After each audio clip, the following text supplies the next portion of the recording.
Hey everybody, today we will be honoring my first video making cinnamon rolls because we have hit 100 subscribers.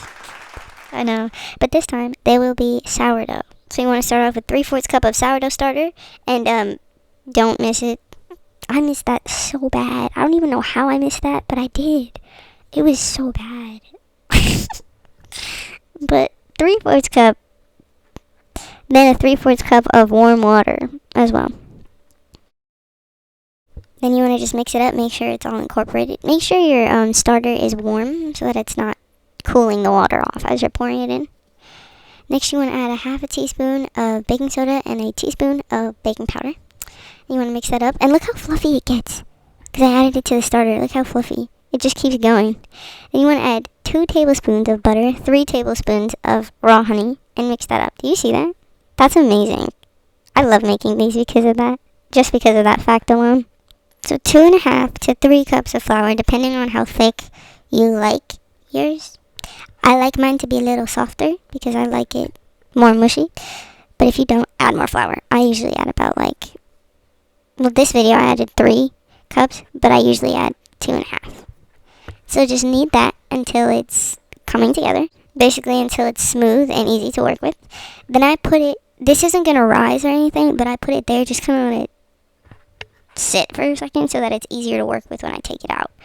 And then just let it rest. No, not for rising purposes. Do you know what I'm saying? I hope I'm making sense. But you want to wait like 30 minutes to an hour, then roll it out into a rectangle shape.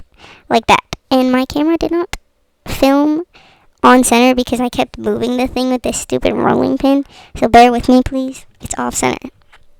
It is what it is. You want to spread your filling, which I put 6 tablespoons of butter, half a cup of brown sugar, and a tablespoon of cinnamon. You can add more cinnamon if you want because I didn't really taste the cinnamon, so I recommend more cinnamon.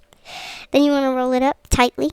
Then what I did is I tried to make it longer because I was not going to get much out of this. So I tried to make it a little bit longer. This isn't going to do anything. If your dough is firm and hard, it's not going to ruin it. But if it's soft, be careful. Okay? Then you want to cut, I don't know the mathematic on this 1/2 inch, 1/4 inch. I don't know. I just see what looks good and I cut it there. And they're pretty okay for eyeballing it, okay? Then you want to put them in a greased pan and then put them in the oven at 375 for 30 to 35 minutes. Then start on your frosting. Make the frosting however you want. This is just a cream cheese frosting, and what you'll need basically is softened butter, cream cheese, 1/2 and 1/2 vanilla extract, and some powdered sugar. And you just want to mix that up until you get the right taste that you want and the consistency that you want, okay? Because frosting is really up to you. It's, I feel like, just more up to you and your taste and the consistency that you like. So I don't use a recipe because I already know what taste I like. So once it's out of the oven, they should look like this. And you let them cool for like 20 minutes. Then put the frosting on. I did not make enough for this one. But it was still really good. Okay. So that's how it looks. Actually, they were really good. And if you're nervous about the sourdough, don't be, because they don't even taste like sourdough at all. Okay. But this is how they look. They came out amazing. They were gone in like 3 days, and I have to make them every 3 days. I actually have to go make some right now. So thank you guys so much for watching. I will see you in the next one.